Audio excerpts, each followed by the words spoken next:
តែពេលបែកគ្នាយូរទៅស្បាត់ទៅលើឆៃហើយ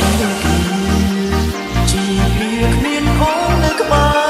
រចង់ដឹងពេលនេះមានមែនតើអូនមានតែសុខដែរឬយ៉ាងណាត្រឹមឃើញស្ដាប់ញញឹមញឹមលើកទឹកចិត្ត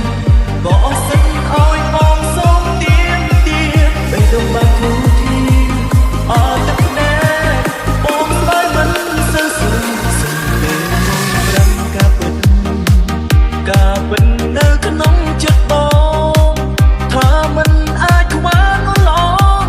ទោះពេលនេះអូនមិនអាចវិលត្រឡប់មានតែបន្តទ្រាំខំទ្រាំមិនស្ដាយក្រោយមិនស្ដាយក្រោយនឹងចាំមើលផ្លូវអូនយ៉ាងណាសុខចិត្តក្រុមទ្រូទូរងគ្រោះស្ដាយ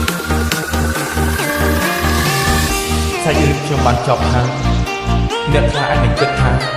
រឿងខ្ញុំរ៉ូមែនទិកអ្នកខ្លះអាចនឹងគិតថាមិនទំនងគ្រាន់តែជារឿងកំប្លែងសម្រាប់ខ្ញុំអ្នកយល់ថាយ៉ាងណាក៏មិនអីដែរ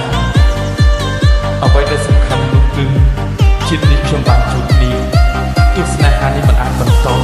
ក៏វាបានខ្លាចជាការចងចាំស្រស់ស្អាតបំផុតក្នុងជីវិតខ្ញុំ We are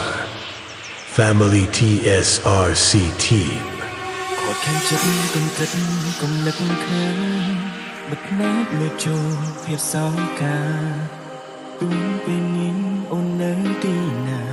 ចំប្រាំថាបងឈឺផ្សា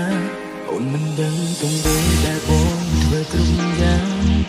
អាចជាសំអាងកំហុសស្នេហ៍បោកចិត្តខ្លួនឯងទទួលសុំក្បែរ